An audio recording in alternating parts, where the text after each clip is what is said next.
이 방송은 미스테리, 심리, 스릴러 영화를 소개하고 그에 대한 이야기를 나누어 보는 영화 리뷰 방송입니다. 내가 몰랐던 그 영화, 당신이 놓친 그 영화, 본격 미스테리 심리 스릴러 영화 소개 방송 이름하여 블랙홀, 지금 시작합니다.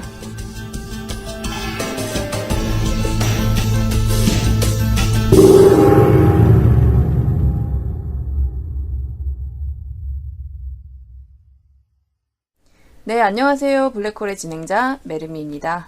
미스테리 고수가 되고 싶은 한고수. 얼떨결에 방송하는 강대리.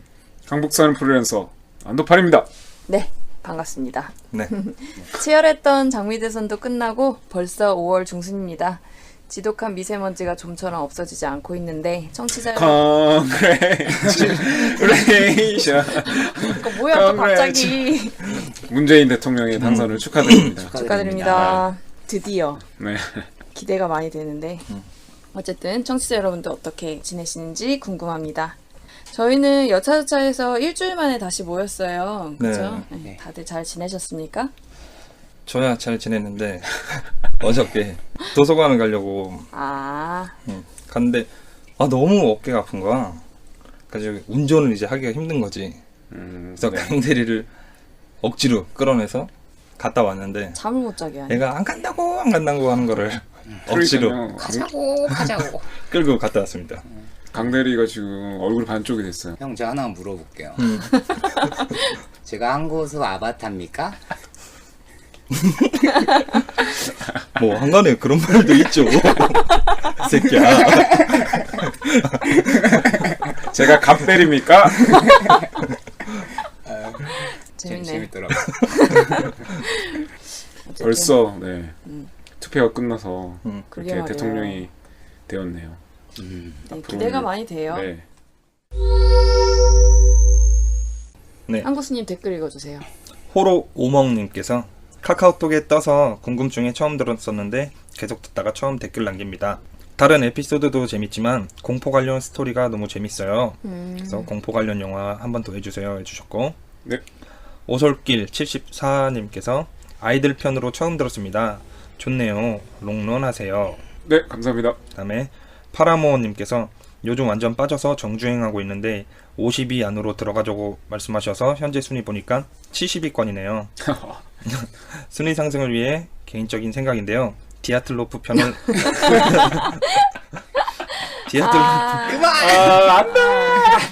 디아틀로프 편을 없애버리는 게 어떨까요? 진짜 고민이 좀 돼요. 그거 없애버릴까.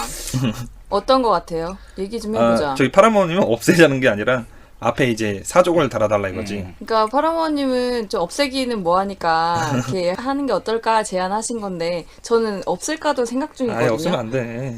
그치, 또 아깝기도 하지. 다 추억인데. 이게 뭔가 저희 방송이 성장 드라마 같이 그런 건가요? 네. 그 뭔가 좀 더 나아지는 모습이 네, 그때는 보이고 있잖아요. 저희 자평인지는 잘 모르겠지만 디아틀로프 때는 진짜 뭐 거의 준비성도 없었고 어떻게 해야 되는지 떠들면 되는 줄 알았어 그냥. 그쵸. 되게 만만하게 봤지 팟캐스트를. 아니 준비는 나름 많이 했었죠. 준비는 했지. 했는데 그냥 이게 뭐 어렵나 했는데. 근데 지금에 비해서는 거의 10% 정도? 그렇죠. 이게 사람이 마이크가 있는 거랑 없는 거랑 되게 틀리더라고. 지금은 진짜 많이 힘들죠. 네, 그때에 비하면. 네, 그다음에 그것도 3-4번 녹음한 거였어요. 맞아. 그게 3회차, 아니, 그런 말 하지 4회차 마. 아니 이미 까발라지 한 번만 했다 그래. 그게 또 연습한 게 그 모양이었던 거지. 노트북 마이크 써가지고 아, 했었어요. 맞다. 가운데다 꽂아놓고 노트북. 자, 2036 해병님께서 에피소드는 미리 다운받고 오늘 듣네요. 긴 연휴 끝나고 정말 일하기 싫었는데 이번 에피소드로 힘이 납니다. 그러면서 뉴라이트 한 대씩 때리고 싶네요. 듣는데 분노가 몰려옵니다. 그래서 명성황후에 대해서 잠깐 설명해 주셨고, 네네. 이제는 뭐 다들 많이 알고 계시더라고요. 순위가 52대까지 올라서셨네요.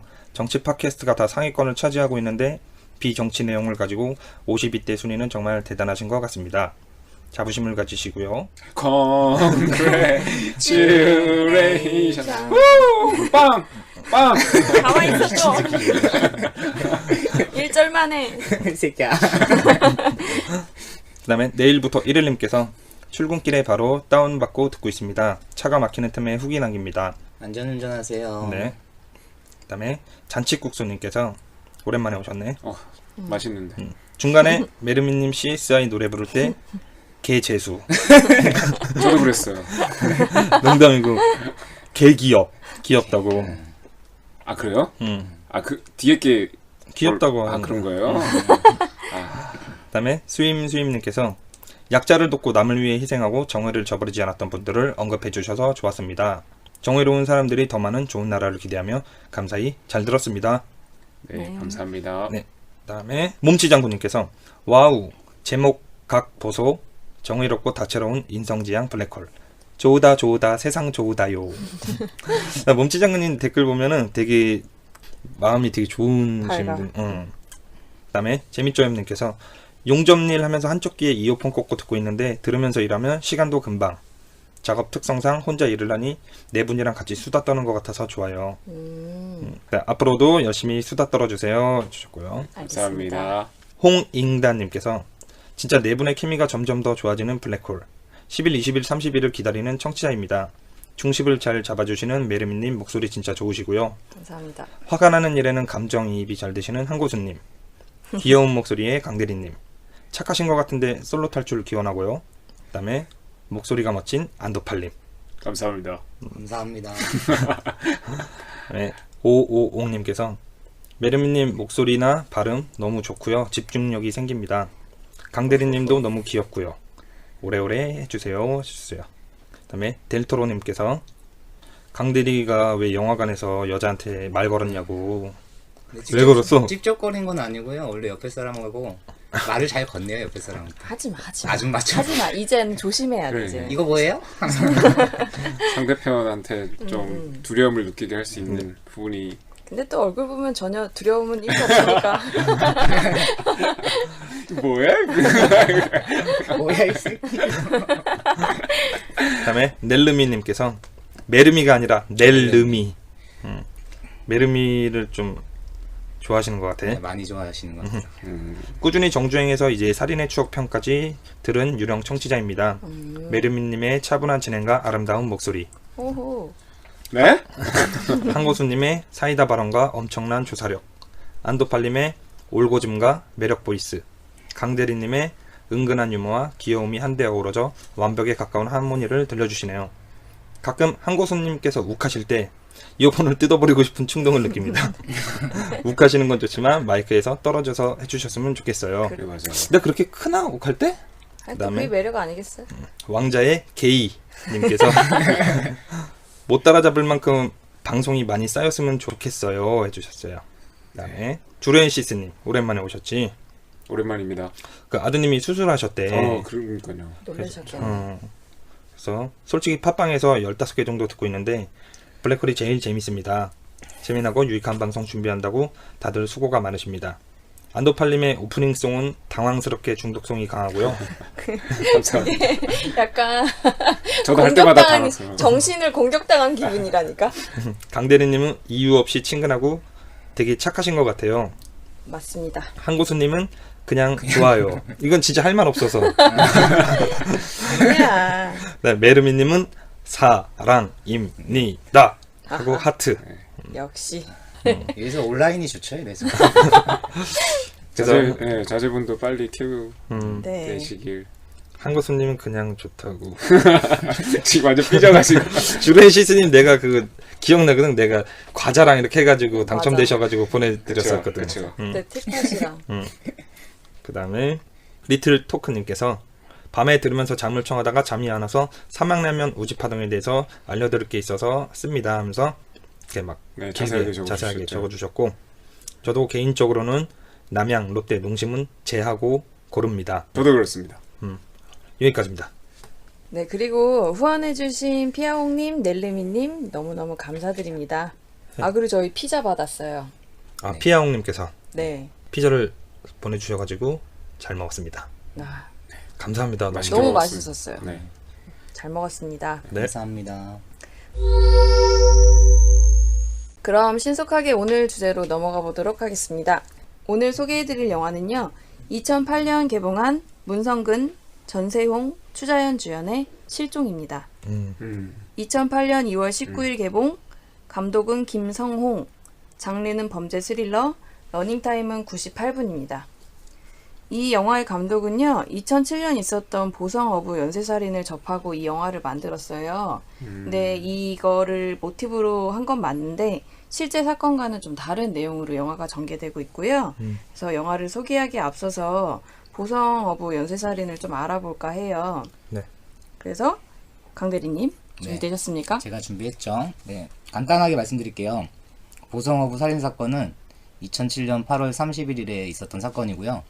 광주에 사는 대학생의 남녀 커플이 전라남도 보성으로 놀러를 가요. 오후 5시경에 보성에 있는 우암 선착장을 걷다가 어디? 우암 선착장. 그 어부를 한 명 봐요. 이제 출항 준비를 하고 있는 어부를 만나는데 이제 어부한테 할아버지 저희 배 좀 태워주시면 안 돼요? 라고 했더니 처음에는 할아버지가 안 태워주려고 하다가 무슨 영문인지 타라고 했대요. 그래서 이제 어로 작업장으로 한 30분 가량을 가서 어로 작업을 하고 있는데 이제 여기서 할아버지가 한 1시간 정도 지났었어요. 남자애를 뒤에서 밀어버린 거예요. 바다에다 빠뜨린 거죠. 아, 맞아. 그러자 남자가 올라오려고 발을 올리니까 가지고 있던 삿갓대로 5회 정도 찔렀대요. 삿갓대가 뭐야? 그 부표 같은 거 어. 건질라고 아, 뭐 창 같은 건가 네, 보네. 한 2m 정도 나무 막대 같은 거 있어요. 갈고리 살짝 작살 갈라가지고. 같은 뭐 네, 그런 그런 비슷한 거죠. 네. 그래서 이제 남학생은 바다에 빠져 죽고 이제 옆에 있던 여학생을 겁탈하려고 하니까 반항이 심했던 거죠. 그래서 너도 죽어버려라 하면서 빠뜨려 버려요. 그렇게 남녀 학생은 바다에 빠져 죽고 아이고. 다음 날에 딸이 집에 안 돌아오자 엄마가 이제 실종 신고를 한 거예요. 경찰에 신고를 했는데 9월 3일에 여자 학생의 시체가 발견이 됐고 아, 시체가 발견됐어요? 네. 바다에서 빠졌는데? 네. 그리고 9월 5일에는 이틀 뒤죠. 남학생의 시체가 발견됐어요. 근데 경찰이 20일가량 조사를 했는데 타살 혐의점을 찾지 못했대요. 자살이나 추락사 정도로 판단을 했대요. 그로부터 이제 어부는 자기가 자신이 범행이 안 들켰잖아요. 그래서 평상시처럼 일을 하면서 살다가 9월 25일에 경기도에서 여자 2명이 놀러를 와요. 보성으로. 그래서 또 이 할아버지를 만난 거지, 어부를. 그래서 할아버지 저희 좀 배 좀 태워주세요. 그랬더니 타라고 한 거예요. 그래서 한 30분 정도 어로 작업장으로 가서 한 3시간 정도 있었대요. 거기에 여자들이 이제 좀 불안하잖아요. 3시간 정도 일을 하는데 저 계속 가자고 하는데 안 가니까 그래서 할아버지 안 갈 거예요 막 이렇게 했는데 아무 내색이 없었대요. 그러다가 3시간 정도가 지났을 무렵에 여자의 가슴을 만지더래요. 네, 그래서 여자들이 놀래가지고 몸싸움을 하는 도중에 배가 이제 큰 배가 아니에요. 1톤 정도 되는 배예요. 선박이. 네. 그게 배가 뒤틀리면서 셋이 빠져요. 아, 바다예요? 네, 바다에 빠지셔서 이제 그 어부는 수영도 잘하고 또 바닷사람이잖아요. 그러니까 배에 먼저 올라타서 그 여자 한 명을 올라오는 거를 또 삿갓대로 쳐서 바다에 빠뜨리고 한 명은 파도에 휩쓸려서 가고 그래서 2명이 죽게 돼요. 다음 날인 26일에 한 명이 인양됐고 28일에 또 인양이 되고. 아, 그 배 탈 때 따로 그걸 안 하고 있었나 보네요. 그렇죠. 그냥 놀러 조끼. 갔다가 그냥 일반 어부의 배를 탄 거니까 뭐 조끼를 따로 안 했던 거죠. 근데 겁탈은 다 못한 거네. 겁탈하다가 이제 실갱이 몸싸움 하다가 그러다 이제 빠진 거죠. 흔들려서. 근데 지금까지만 들으면은 이번에도 완전 범죄로 끝날 수가 있잖아요. 근데 그 여성들이 배에 올라타기 한 30분 전에 어떤 아주머니가 한 분 오셔가지고 이제 핸드폰 좀 빌려달라고 지금 남편하고 잠깐 떨어졌는데 못 찾겠다고 통화를 한번 하고 그리고 이제 다시 어부를 만나서 배에 탄 거거든요. 그러다가 이제 배 어획장에서 계속 3시간가량 있으면서 불안해서 이제 경찰에 신고 좀 해달라고 그 핸드폰에 문자를 보냈던 거였어요. 그러고 나서 경찰이 수사 끝에 당시에 출항했던 9월 25일에 출항했던 배들을 조사하던 와중에 거기에 여성들의 소지품과 머리카락이 발견됐던 거죠. 그래서 경찰한테 이제 체포가 되었고 이제 그 어부가 70세의 오종근 씨예요. 오종근. 70세? 네. 이 오종근 씨가 1심에서는 사형 선고를 받아요. 죽어야지 당연히. 네. 근데 2심에서 오종근 씨가 하는 말이 사형은 인간의 존엄성을 침해한다면서 2008년에 위헌 소송을 제시해요. 아, 그리고 당시에 그 부인하고 같이 살고 있었는데 이남 5녀의 자녀까지 있었대요. 아, 네, 근데 그 자식 중에 아들이 1년 뒤에 그 자살을? 충격을 못 참고 자살을 했다고 하더라고요. 아이고.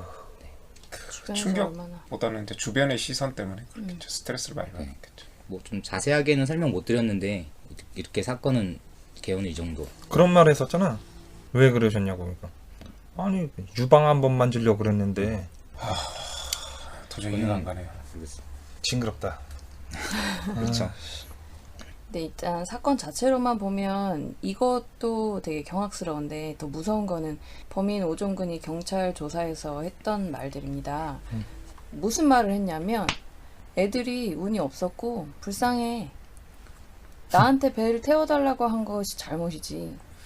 근데 그것도 그 사람이 이야기하는 거잖아요. 그쵸. 배를 태워달라고 했다라고 한 거는 결국에는 오정근 씨가 진술한 내용에 의해서 배를 태워달라고 해서 내가 태워줬다라고 된 거지. 실제는 죽은 사람들이기 때문에 그 사람들이 내가 태워줄 테니까 같이 타고 거짓말일 가자. 수도 있다. 네, 그렇게 했는 건 모르는 거잖아요. 죽은 잔말이 없으니까. 네. 왜 그 많은 배들 중에서 하필이면 내 배를 태워달라고 했고 공짜로 태워준다고 하니까 그게 좋아서 탄 사람들이 문제가 있지 자기 잘못은 아니다. 뭐 이런 식으로도 발언하고 죽은 사람들은 이미 죽었고 나는 살아있지 않느냐 라는 식의 발언을 더 했다고 합니다. 죄의식이 거의 없어. 사이코패스네요. 네. 그래서 이 사람도 사이코패스라고 볼 수 있겠죠. 제정신이 아닌 사람인 것 같아요. 본론으로 또 돌아가면 이제 이 보성어부 사건을 모델로 영화의 주인공 판곤의 캐릭터가 만들어집니다. 아 맞아요. 네. 아, 여기서 영화 줄거리 간단하게 소개해 드릴게요. 며칠째 소식이 없는 동생을 기다리던 현정, 언니죠. 추자연 씨가 연기를 했고요. 네, 지금 중국에서 열심히 활동하고 계시죠. 네, 지금 대륙의 여신이 되었습니다. 네. 그래서 현정은 동생의 휴대폰을 추적한 후에 어느 시골 마을에 동생이 있다는 걸 알게 됩니다. 그래서 현정은 인근 파출소에 동생의 실종 사실을 알려요. 그리고 수사를 의뢰합니다. 하지만 성인 여자이고 실종됐다는 증거가 없어서 거부당해요, 수사를. 그래서 포기할 수 없었던 이제 현정은 동생을 혼자서 찾아다니게 돼요. 그래서 동네 주민에게 일일이 동생의 사진을 보여주면서 동생을 찾아다니는데 다행히도 한 목격자가 동생을 기억합니다. 그리고 그 사람의 말을 따라서 판곤의 집까지 찾아가게 돼요. 판곤을 보고 나서 어딘가 좀 수상함을 느끼긴 해요. 그래서 다시 경찰과 같이 판곤의 집으로 오려고 했는데 경찰은 지역 경찰이잖아요. 그러니까 판곤하고도 잘 아는 사이인 거예요. 그럴 사람이 아니다 라고 판곤을 두둔해요. 현정 역시 정확한 증거가 있는 건 아니라 심증만 있었던 거잖아. 그래서 발길을 돌리려고 해. 그리고 자기의 생업도 뭔가 바빠. 물건도 떼줘야 되고 막 이래 돼서 서울로 올라가려고 하는데 떠나려던 현정 앞에 판곤이 다시 나타납니다. 그리고 판곤은 동생의 목걸이를 본 것 같다며 자기가 죽은 것 같다고 얘기를 해요. 그래서 현정을 집으로 유인합니다. 그 이후에 눈을 뜨자 현정은 판곤의 집에 결박당한 채 묶여 있었어요. 자, 이들은 어떻게 될까?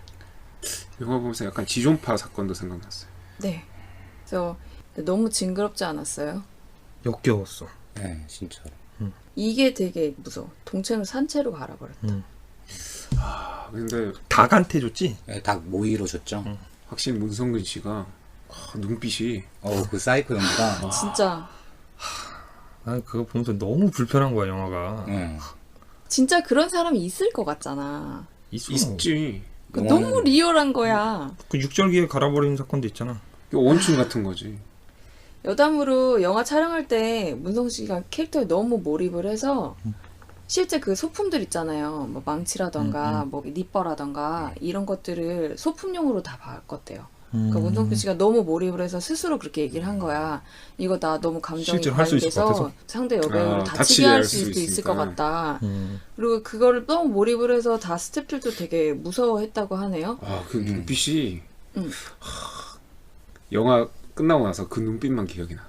저는 그 노래 부르고 막 그러던 장면 있잖아요. 약간 그 흐느적 그러면서 그 말투 막 이런 것도 너무 생각나고 그래서 그 동생이 전세홍식으로 나오는데 지금은 이름은 전세현으로 바꿨더라고요. 그래서 지금 드라마에도 계속 나오고는 계신데 아 지금도 나와? 네 활동을 하고 계세요. 전세홍 씨의 이빨을 뽑는 장면도 있잖아. 근데 이 장면이 그 장면이야. 문성근 씨가 자기가 너무 몰입해서 다치게 할 것 같다. 그래서 손만 나오는 장면은 감독이 대신 촬영을 한 장면입니다. 원래 이 감독이 그런 연출 되게 잘해. 그 어떤 내가 뭐 이빨 뽑고 막 이런 거 있지. 그 내가 예전에 한번 보자 그런 거 있잖아. Say Yes. 이것도 이 감독이 한 거잖아. 박정훈 나왔던 거. 응. 그 올가미 뭐 이런 올가미도 거 다. 그렇고. 응. 근데 그 손톱을 하나하나씩 빼.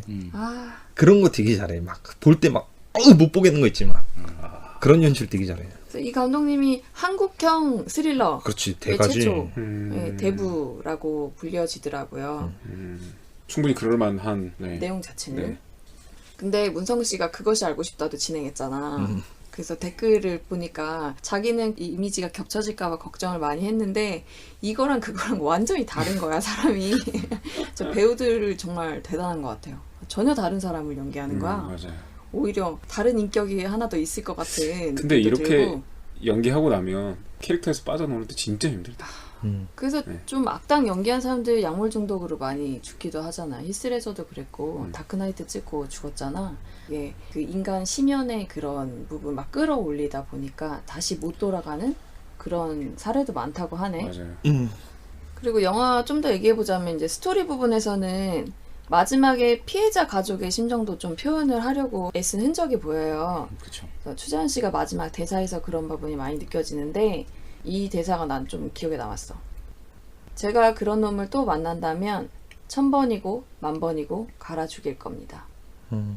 저는 그 다음 대사에서 이제 분명 살인을 했을 때는 제정신이 아니었지만 분쇄기로 갈아버렸을 때는 제정신이라고 그랬잖아요. 그렇죠. 그 분노가 진짜 사람이 분노 이상의 감정을 딱 말로 표현했는데 그럼. 되게 와닿더라고요. 그래서 원래 다른 스릴러는 잡히고 그런 데서 끝나잖아. 근데 그 이후에 이런 인터뷰나 연출을 넣었다는 것 자체가 실종자 가족들의 그 울분이라던가 그러니까 평생 안고 가야 되는 그런 상처들을 좀 표현한 게 아닌가 이런 생각이 좀 들었어요. 전반적인 영화 이야기 더 해보고 싶지만 이따 평점 주면서 더 얘기해보도록 하고요. 먼저 영화 속 소재에 대해서 좀 알아볼까 합니다. 이 영화를 보면서 가장 기억에 남는 건 죽음 아닌 죽음, 실종이랑 산채로 사람을 갈아버린 시체 훼손, 그리고 죄의식 없는 사이코패스에 대한 내용입니다. 요 세 가지로 추려볼 수 있을 것 같아. 그럼 먼저 시체 훼손에 대한 부분 좀 알아볼까 해요. 시체 훼손에 대해서는 우리 전에 셔틀에서 잠깐 인육이랑 뭐 실종이랑 인신매매 이런 부분에서 잠깐 다뤘었는데 시체 훼손 사건 또 어떤 것들이 있을까? 영화 실종을 보면 그 사체를 분쇄기에 갈아서 당 모이로 주는 그런 장면이 있잖아. 이른바 시신 없는 살인 사건이라 부르기도 하는데 아주 오래전에도 이런 사건들은 많았어. 다만 인터넷이나 이를 알려주는 이제 매체들이 부족했기 때문인데 그래서 오늘 한고수가 알려드릴 사건, 쉽게 지나쳐갈 수 있는 사건인데 깊이 들여다봐야만 하는 사건이야. 바로 2013년 어느 무더운 7월 용인에서 일어났던 일입니다. 먼저 사건에 관련된 인물부터 말해줄게. 피의자인 심기섭, 그 다음에 피의자의 친구인 최씨, 그리고 피해자 김양. 김양은 18살이었어. 이렇게 3명이 등장하는데 심기섭 씨와 최씨, 얘들이 그렇게 술을 그렇게 좋아하지 않았대. 그래서 그냥 DVD방 가거나 뭐 당구 치거나 이게 일상이었어. 근데 그날도 이제 이런 식으로 놀고 있는데 놀다 보니까 새벽 5시인 거야. 졸립잖아. 그래서 둘이 인근 모텔로 들어가서 자다가 잘 자고 일어나니까 벌써 이제 다음날 오후 3시인 거야. 딱히 할 것도 없고 해가지고 예전에 그 친구인 최 씨가 소개해줘서 한 2번 정도 만난 김양, 18살 아까 김양을 불러. 문자로 너 지금 뭐해? 나 최모모랑 같이 있는데 할 거 없으면 우리 같이 놀자. 이렇게 문자를 보낸 거야. 그래서 문자를 받고 모텔로 왔어요 또. 여자가요? 피해자 씨가. 그 시간에? 오후 3시야 자고 있나니까. 그래도 남자 둘이 있는. 그거 왔어. 너 온 게 좀 신기하잖아. 네. 김양이 친구가 별로 없었어. 고등학교도 자퇴했고 못된 애라서 자퇴한 게 아니라 학교 적응을 못해서. 네. 그리고 부모님은 싱가포르에 따로 살고 계시고 혼자 한국의 오피스텔에 살고 있었단 말이야. 김양이. 어떻게 알고 계세요 사이? 최모 씨랑 알고 있었던 사이야. 그래서 이렇게 셋은 TV 보면서 모텔에서 누워서 그렇게 놀고 웃고 떠들고 수다 떨고 그랬대. 근데 이때 최 씨가 안과 치료를 받고 있었거든. 심기섭의 친구지. 그래서 김양한테 너 잠깐 여기 있어. 우리 둘이 안과 좀 갔다 올게. 네. 하고 그 최 씨가 치료받는 사이에 요 심기섭 이 새끼가 병원 근처에서 공업용 커터칼 2개를 사. 네. 그리고 다시 둘이서 모텔에 왔어. 그래서 셋이 또 이렇게 놀다가 이때 최 씨가 갔어. 어딜요? 뭐 자기 약속이 있다고. 그래서 모텔에는 심기섭이랑 김양 이렇게 둘이 남은 거야. 그냥 술도 안 먹고 그냥 놀았대요? 얘네 술 싫어한다 그랬잖아 아까. 그래서 심기섭은 바로 김양에게 성관계를 요구했겠지. 그래서 이를 거부하자 커터칼을 들이대며 협박을 했고, 커터칼은 미리 샀다는 거 보니까 계획된 거지. 그렇죠. 성폭행하고 난 후에 김양이 경찰에 신고할 거야 라고 해서 겁이 났는지 결국 김양의 목을 졸라서 살해를 했어. 그리고 김양을 모텔 욕조로 옮겨 라고 알고 있지만 이건 심기섭 이 새끼 진술이고, 검사 결과 뭔가 이상해. 계속 추궁하니까 이 새끼가 자백을 했어. 계속 반항하니까 목 졸라 죽인 다음에 시체에 강간을 한 거야. 시간을 한 거예요? 와, 또라이 같은 놈이네. 근데 또. 심기섭 손가락에 깨물린 상처가 있는 거 보면 살아있어. 강렬하게 반항했다는 거지. 네. 피해자가. 그 다음에 입을 틀어막았으니까 깨물었겠죠. 목 조르는데 뭐 물었을 수도 있고, 그리고 욕조에 옮긴 다음 커터칼을 이용해서 살점을 도려내기 시작해. 그리고 자정쯤에 친구한테 문자를, 나 지금 작업 중이다, 피 뽑고 있는 중 이라는 문자를 보냈고, 사진도 하나 첨부해. 배가 갈려가지고 내장이 다 드러난 김양의 사진. 와, 미친놈이네. 그걸 맨정신에 그거 어떻게 그러지? 맨정신에. 이 새끼 리트로 원추 있네. 이 자정에 이렇게 보냈다 그랬잖아 문자를. 네. 그 다음에 오전 1시쯤에 훼손을 하던 중에 칼이 부러졌나봐. 커터칼이.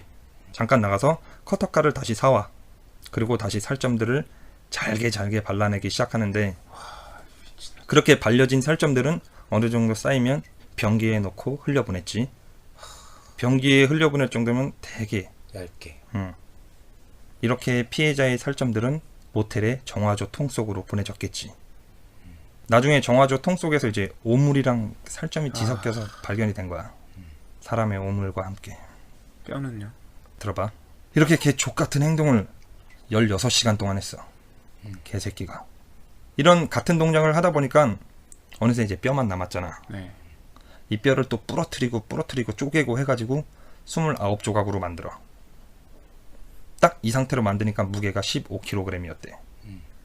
여기서 잠깐 그 청취자분들께 드릴 말씀이 있는데, 저희가 가끔 이런 사건을 얘기할 때 좀 디테일하게 표현하는 경우가 있잖아. 그냥 사체를 훼손을 했다 이렇게만 해도 돼.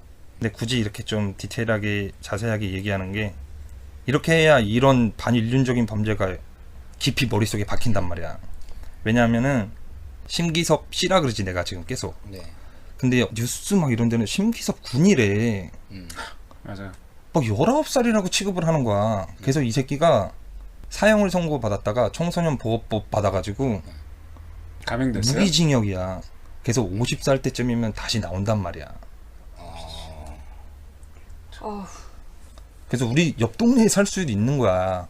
그래서 항상 조심하자는 차원에서 이렇게 좀 경각심을 드리려고 제가 좀 약간 자세하게 얘기하는 게 있는데, 이렇게 하고 나니까 한 2시쯤 됐어. 그래서 뼈는 처리해야 될 거 아니야. 그래서 인근 마트 가가지고 김장용 비닐을 사. 그리고 모텔 카운터에 가가지고 검정색 비닐봉지를 얻어가지고 거기다가 사체를 담아.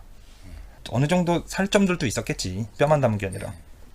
그래서 화장실에 핏자국 하나 없이 말끔하게 치우고, 피 묻은 수건, 피해자 의료품 모조리 챙겨갖고 나와. 경찰이 나중에 봤을 때 아무 일도 없었던 그냥 일반 모텔 같았대. 완전 다 그냥 정리하고. 거기에는 그렇게. 그리고 택시를 타고 집으로 갔는데, 이 새끼 사진 보면 집에 가면은 컨테이너 박스가 하나 있거든. 집 옆에. 그게 얘 방인가 봐. 그래서 그 집 방 장롱에 시신이 담긴 검정색 비닐봉지를 숨겨. 와, 어떻게 이런 애들이. 여기까지. 이 술 먹고 해도 천하의 개새끼인데 이걸 맨정신에 했단 말이야. 자, 시신 숨겼지. 그리고 아무렇지도 않은 듯 누워서 카카오 스토리를 해. 그 카카오 스토리에 뭐라고 썼냐면, 이게 몇 년도라고? 2013년. 그러니까 진짜 엄청 최근이다. 완전 최근이야. 자, 카카오 스토리에 뭐라고 썼냐면, 내겐 인간에게 느낄 수 없는 감정이 메말라 없어졌다. 오늘 난 죄책감과 슬픔, 이 새끼 분노라는 관종이네. 분노라는 감정도 느끼지 못했고 아주 짧은 미소만이 날 반겼다. 오늘 이 피비린내에 묻혀 잠이 들어야겠다. 맞아. 미친놈이야, 너 말대로 진짜. 관종이고 중2병에 완전 허세 가득하고 또 뭐라고 남겼는지 알아? 이건 피해자한테 남긴 메시지 같아. 활활 제가 되어 날아가세요. 당신에겐 어떤 악감정도 없었다는 건 알아줄지 모르겠네요. 그게 더. 악감정 따위 없었고 좋은 감정 따위도 없었고 사이코패스다. 날 미워하세요. 미친놈이 진짜. 허세로 가득하지. 근데 내가 보기에는 그 연극성 성격 장애라고 있어. 이게 뭐냐 하면은 과시. 타인이 나를 어떻게 보는가. 그렇지. 타인의 관심을 끌려고 지나친 노력과 과도한 표현을 하는 게 특징이야. 이런 사람들 초기 증상을 보면은 어떠한 상황에서도 무조건 나만 집중해야 돼. 주위 사람들이. 그리고 상황에 맞지 않게 성적인 유혹을 해. 이 상황에서 저런 행동을 왜 하지? 그러니까 여자들 보면 가끔 막 관심을 끌려고 외모를 활용한대. 그리고 상대방은 별로 안 친하다고 생각하는데 본인은 걔랑 되게 친하다고 생각하는 거야. 맞아, 그런 애들 있어요. 그리고 극단적인 거짓말을 해가지고 관심을 받으려고 하고 그런 애들 있지. 막 나 자살할 거야. 약간 미나우쟁 비슷한데 뭐 자살한다고 해가지고 괜히 관심 받으려고 그러고 그리고 나 말고 다른 사람이 스포트라이트를 받으면은 질투에 막 장난 아닌 거지. 얘가 그 기타가 취미로 있었대. 일렉 기타. 네. 그 기타에도 막 유튜브에 떠돌아다닌대. 걔 기타 치는 연주가. 그리고 영어도 잘했대. 그래서 모의고사 그 1등급 나오고 막 그런데. 근데 약간 일진은 아니고 약간 좀 반항기 가득한. 인터넷에 가면 얘 사진 금방 찾을 수 있어. 심기섭이라고 치면 나와. 그리고 이 연극성 장애가 왜 얘랑 딱 맞냐 하면은 예전에 이 신기섭 이 새끼가 자살한다고 월미도 바다에 뛰어들었던 적이 있었어. 자살하겠다고. 그 범행 자랑하려고 카카오 스토리에 남긴 거야. 어떻게든 알아봐 달라고. 나 사람 죽였다. 인 거죠. 진짜. 응. 그래서 친구들한테 전화해서 직접 말해. 이렇게 카카오 스토리에 썼는데 무반응인 거야, 애들이. 댓글 달아서 뭐 병신이야? 이랬겠죠 친구들이 보고. 그렇지. 댓글 줄 말도 없어. 그래서 이 새끼가 답답했나봐. 안 알아주니까. 그래서 친구들한테 전화해서 직접 말해. 나 사람 죽였어. 시체 다 갈라서 해부했어. 이런 식으로 다 전화를 해서 말했대. 그런데 이날, 다음 날이지. 이 피해자 김양래 외할아버지가 김양이 연락이 안 되니까 경찰에 실종 신고를 한 거야. 그래서 경찰이 수사 바로 들어갔고 수사망이 좁혀오니까 사건 발생 10시간 만에 자수를 했어. 자수를 하긴 그렇게 떠들고 다녔는데. 근데 지가 자수한 게 아니라 뭐 또 친구가 권유했대. 그 최 최씨. 그러면서 또 자수하러 가는 도중에 또 카카오 스토리에 뭐라고 쓰냐면 미친 게 진짜 체리블라섬. 아이고. 관종이네 이 새끼 진짜. 체리블라섬. 언제 맡아도 그리운 냄새. 버스에서 은은하게 나니 좋다. 그리고 교도소에서 이제 친구가 면회 왔을 거 아니야. 그 친구한테 뭐라 그랬는지 알아? 야, 언론에 내 기사 엄청 많이 떴지. 나 완전 인기 스타야. 편지 엄청 와. 이랬대. 근데 어느 커뮤니티 사이트에서 예전에 신기섭 이 새끼가 올린 글이 있던 거야. 그 뭐냐 하면은 콩팥 삽니다라는 글에 댓글을 달았어. 이 새끼가. 신기섭이. 자기 핸드폰 번호랑 동시에 저 이제 20살입니다. 예전부터 이쪽 세상을 알아왔고 저보다 어린애들도 많이 봤습니다. 연락 부탁드립니다 하면서 폰 번호를 남겼어. 장기 매매 그런 글에다가. 그래서 이 새끼 장기 매매 업체 아니냐 라는 소리가 나와. 그래서 법정에서 피해자 아버지가 피눈물로 오열을 하면서 호소를 했대. 사형시켜달라고. 그렇겠죠. 근데 고작 받은 건 정보공개 10년에 무기징역.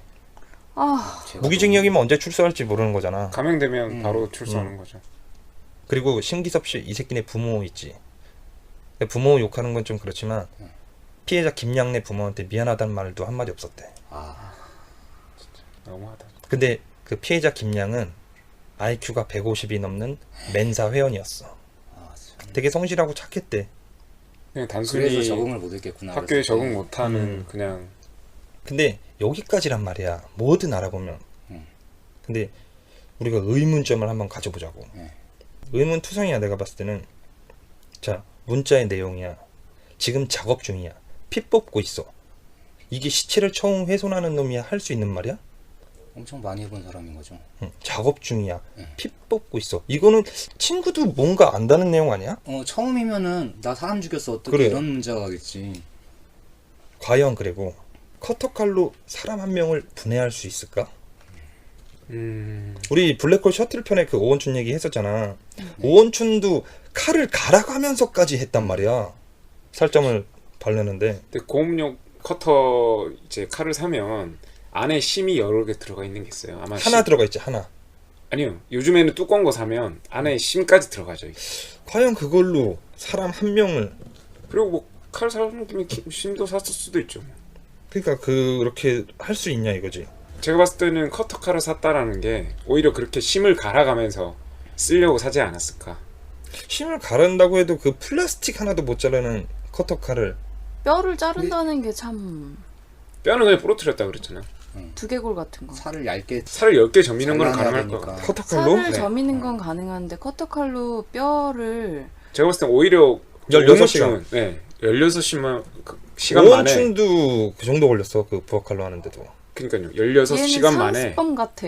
처음 해본 사람이 그러니까 그 살을 10개 해서 그걸 또 일일이 다 변기에 버렸다는 거잖아요. 그게 가능할까? 그리고 오히려 시간이 그렇게 되면 엄청 걸리거든. 하고 변기에 버렸다가 또 하고 변기에 버렸다가 하면서 또 물로 다 씻었을 음. 거 아니에요. 안 그러면 피비린 데가 장난 아닐 텐데. 그러니까 의문투성이지. 그리고 또 다른 의문점. 아까 내가 경찰이 수사에 바로 착수했다 그랬잖아. 네. 보통 청소년 가출 신고하잖아. 3, 4일은 가출로 처리해버려. 바로 수사 안 들어가. 그리고 경찰이 3, 4일 지나서 수사 들어가봤자 신용만 해. 좀 지켜보죠, 막 이러잖아. 왜냐면 더러운 케이스가 너무 너무 많으니까. 많으니까. 아니 뭐 야 그래 그날 경찰이 안 바빠서 바로 수사했다고 쳐. 그러면 사건이 일어난 지 10시간 만에 자수했다 그랬잖아. 네. 바꿔 말하면 신고가 접수된 지 4시간 만에 자수를 했다는 거야. 외할아버지가 뭐 전화하고 찾아보고 뭐 하고 해서 4시간 만에 자수를 한 걸로 돼 있어. 이게 말이 되냐고. 4시간 만에 자수를. 4시간 만에 범인은 자기가 지금 추격당하고 있다는 걸 아나? 그러니까 내가 봤을 때 이 상황이잖아. 같은 동네 파출소에서도 이 수사를 하고 있는지 모를걸? 근데 4시간 얘가 만에. 근데 얘는 어떻게 알고 그거를. 자수는 경찰이 자기를 찾는다고 알고 자수한 거 아닐 수도 있잖아요. 아니 심기섭이 뭐라 그랬냐면 네. 수사망이 좁혀오자 자수를 한 거래. 자기가 그렇게 이야기했어요. 최 씨가 한 건 아니고요. 신고를 따로. 아니 얘는 권유만 했고 자수 권유했는데 수사망이 좁혀오자 자수를 했대. 말이 안 되는데. 그러네, 듣고 보니 이상하네. 얘가 무슨 엄청난 청각을 가진 올빼미도 아니고 지가 무슨 경찰 수사 과정을 어떻게 다 알고 있냐고. 아빠가 경찰이 아닌 이상. 그리고 또 뭐가 이상했어? 들었을 때? 들었을 때 최 씨도 좀 저는 이상했어요. 걔도 이상하지. 네. 같이 왜 커터칼 사고 처음 본 애 같이 산 거는 몰랐고 아니 걔 안과 치료받고 있을 때 샀지.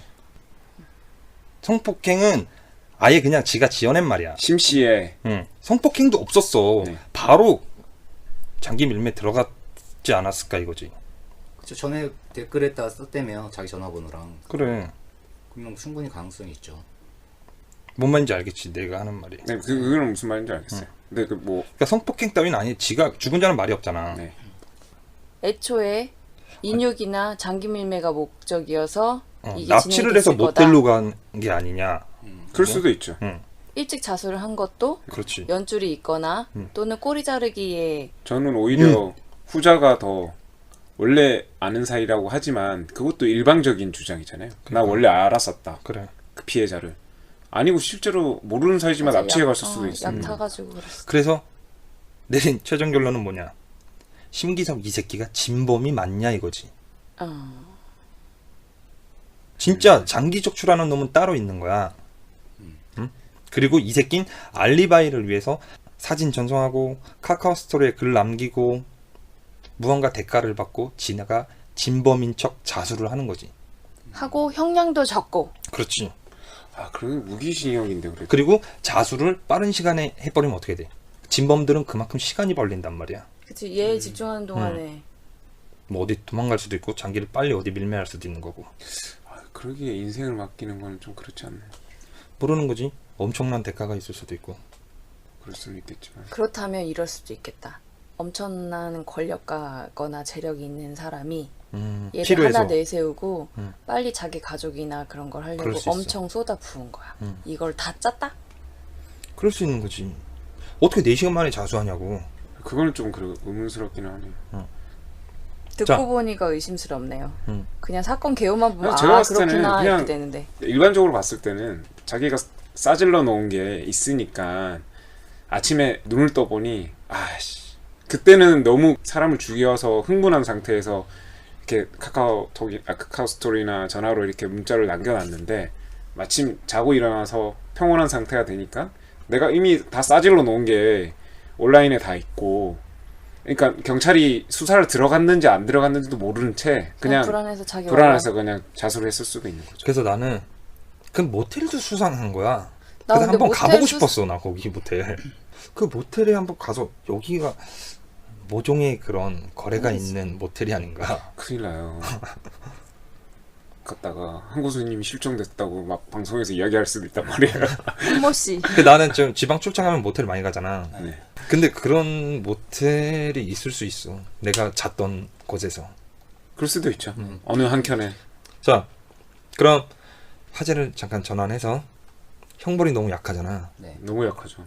그러면은 조선시대 때 해라는 형벌이 있어. 해. 알아? 몰라요. 바로 연산군이 자신의 어머니인 패비 윤씨를 모함한 성종의 후궁 2명이 있단 말이야. 네. 그러니까 후궁 2명을 지 엄마 욕했다 이거지. 네. 궁궐 뜰에서 몽둥이로 때려 죽여. 네. 그 다음에 시신을 찢어가지고 소금에 절인 다음에 젓갈로 담갔어. 진짜인지 모르겠는데 실록에 기록돼 있다는 말도 있어.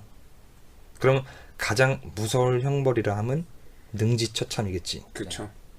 우리나라 능지처참은 밧줄로 이제 팔다리 묶어가지고 뽑아버리는 거잖아. 그렇죠. 팔다리 뽑아버리는 네, 거잖아. 소에 묶어서 음. 각자 다른 방향으로. 그렇지, 그렇지.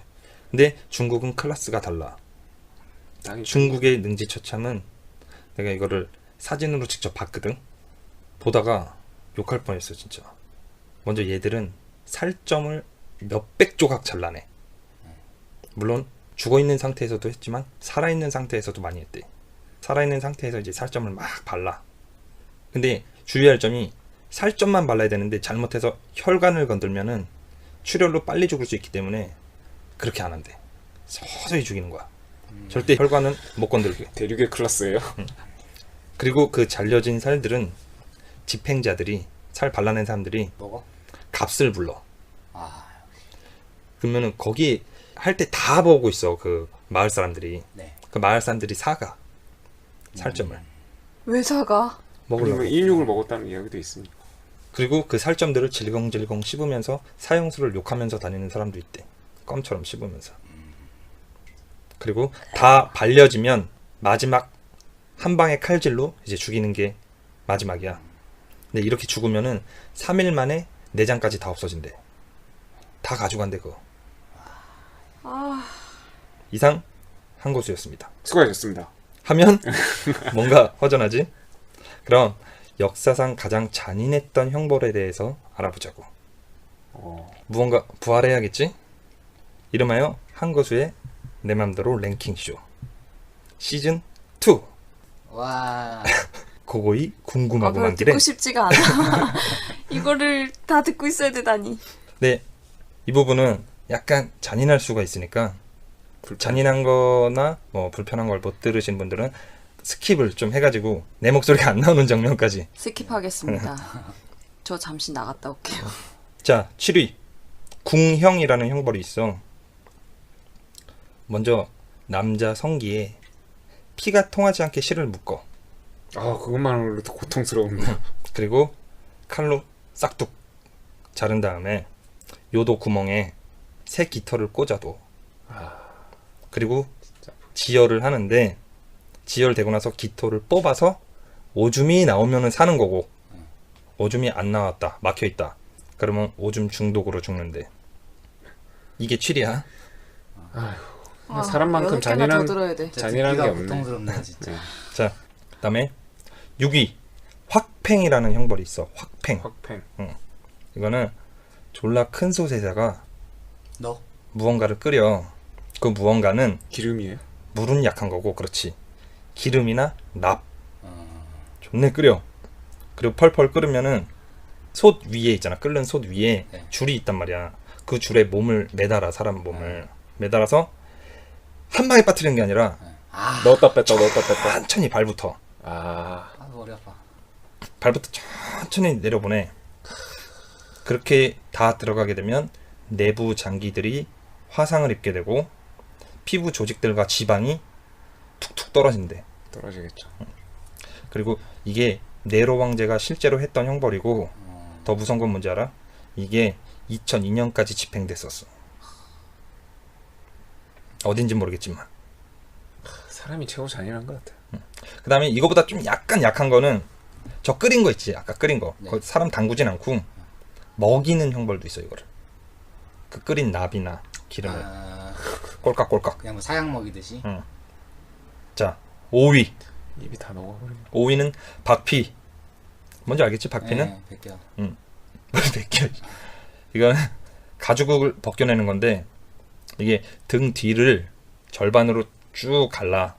그 다음에 천천히 벗기는데, 이게 벗겨지면 그 상처에 감염이 돼가지고 너무 고통스럽대. 그러면 소독을 시켜준답시고 소금물을 버요. 사람 가죽 다 벗긴 다음에. 소금물 부으면 얼마나 따갑겠어. 이게 정말 숙련된 프로가 벗겨내잖아. 아니 이런 거를 누가 착안을 이렇게 만들어낼까요? 내가 이거 말고 더 심한 거 있는데 이게 좀 추려온 거야. 진짜요? 응. 와, 아니 세상이 좋고 좋은 생각할 이렇게 물론 이 당시에도 이제 범죄자를 처벌하기 위해서 만들었겠지만 이거 다 사형수한테 시킨 거야. 네네. 이게 정말 프로가 벗겨내잖아. 그러면은 일주일 동안 살아있는데 벗겨진 상태로. 그리고 실제로 이 벗겨낸 가죽으로 북을 만들고 그랬어. 자, 4위 아직 사인가요? 소우. 이거 뭐 제목만 들어도 알겠지? 소우, 톱이잖아. 톱으로 사람을 절단하는 건데 그냥 절단하는 게 아니라 죄수를 거꾸로 매달아. 그 다음에 다리를 벌려. 그럼 그 가랑이 사이에다가 톱을 딱 얹은 다음에 양쪽에서 2명씩 흥부, 놀부, 박 이거 하듯이 양쪽에서 톱질을 하는 거야. 반토막 나겠네요. 이제 가랑이 사이에서 톱질 하잖아. 네. 그럼 쓱싹쓱싹 할 때 이때 무서운 게 톱이 복부까지 도달하기 전까지 안 죽는 거지. 그러니까 그 고통을 다 느껴야 되는 거야, 오롯이. 아니 그 전에 아마 쇼크로 아까 말한 거 있지, 다. 그 다 쇼크로 먼저 죽는 사람도 많아. 네, 그 전에 다 거의 쇼크로 죽을 거예요. 그렇게 다 이제 절단되면 좌측면, 우측면 이렇게 세로로 두 동강 나는 거지. 다 왔어. 3위야 이제. 아 힘들어. 3위 관통이라는 형벌이 있어. 뭘 것 같아? 관통? 뭔가 구멍을 뚫는 거요?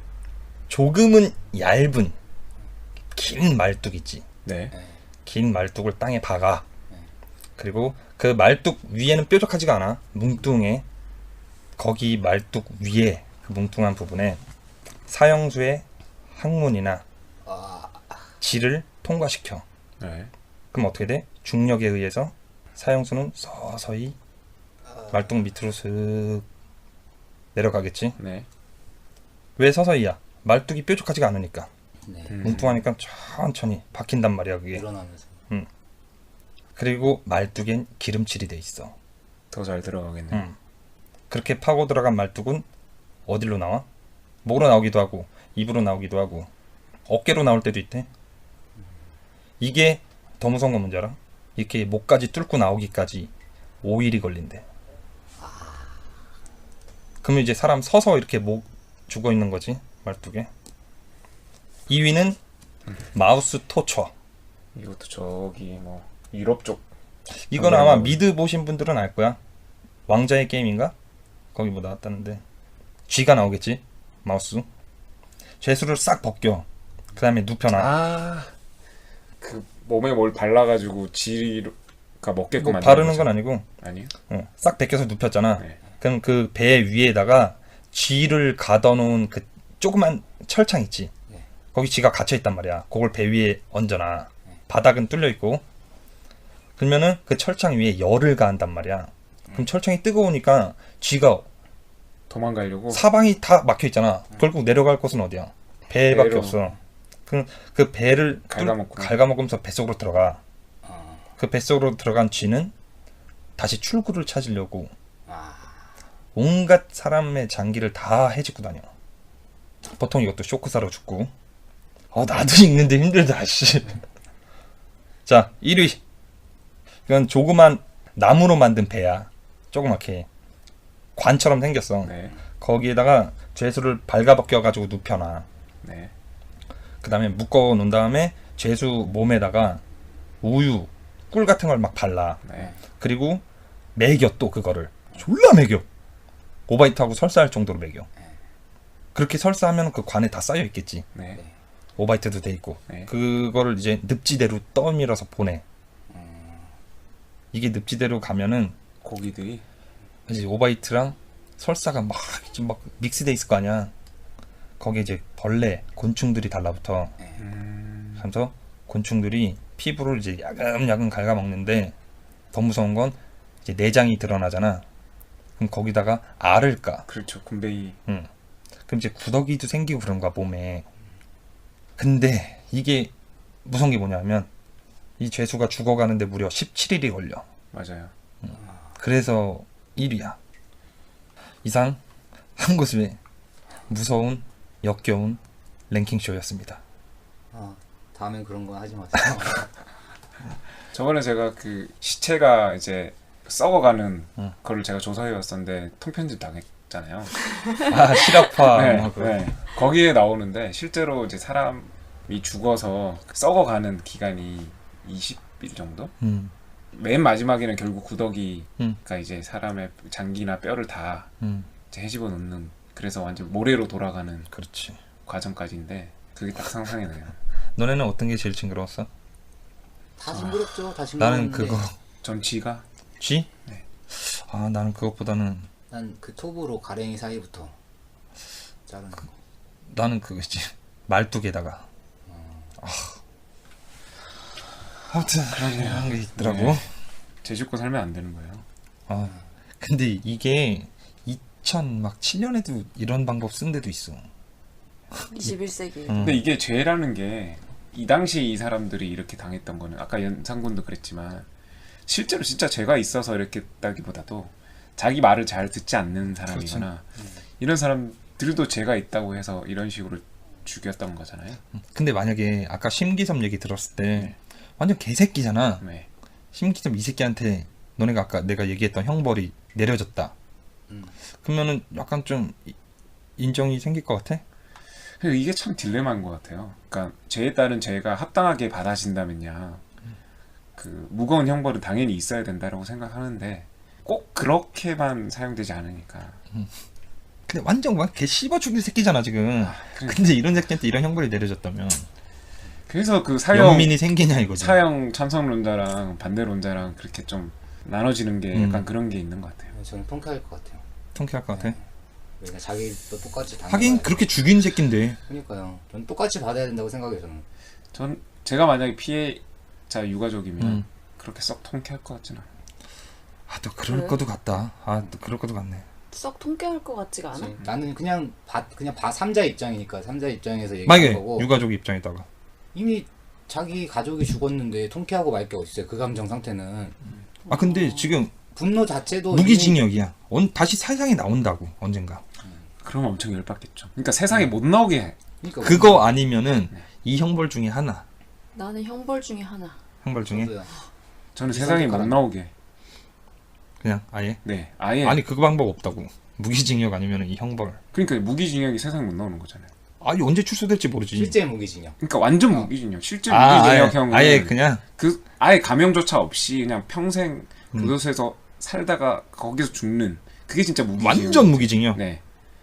그러면 안도팔님은 일 졸라시키고. 네. 그렇게 죽이는 거는 마음이 편치 않을 것 같다는 거예요? 마음이 편치 않는 게 아니라 그렇게 죽으면 결국에는 그 사람은 고통 없이 죽는 거잖아요. 그 고통만 느끼고 그냥 죽는 거잖아요. 그럼 내가 이미 나의 자식은 죽어 있는데 나머지 몫은 내가 다 부담을 해야 되는 거잖아요. 그 사람이 죽는 걸로 끝나지 않는다는 거죠. 근데 반대로 그 사람이 아무런 자기가 살인에 대한 생각이 없잖아요. 잘못했다는 생각이. 근데 그 사람이 뭐 정신적으로 고통스러울 사람도 아니고. 그래서 나는 정신적으로 고통 받으라고. 정신적으로? 응. 나는 안 받을 것 같아, 그 사람이. 안 받아도 세상에서는 더 이상 나오지 못하게 격리시켜야 된다. 이왕이면 아예 못 나오게 하는 게 낫긴 한데. 완전 징역살이로. 네, 미국처럼 막 200년 막 300년 이렇게 때려버린다. 감형도 시켜주지 말고. 나는 좀 선택하기가 어렵네. 좀 마음이 편치는 않을 것 같긴 해, 나도. 근데 요즘에는 만약에 사형을 한다고 해도 그렇게 막 아니야. 잔인하게 죽이진 않잖아요. 그렇게 죽인 새끼인데? 진짜 짜증나네 또. 좀 있으면 나는 결심해서 하시겠네요. 요즘 자꾸 생각이 많아지는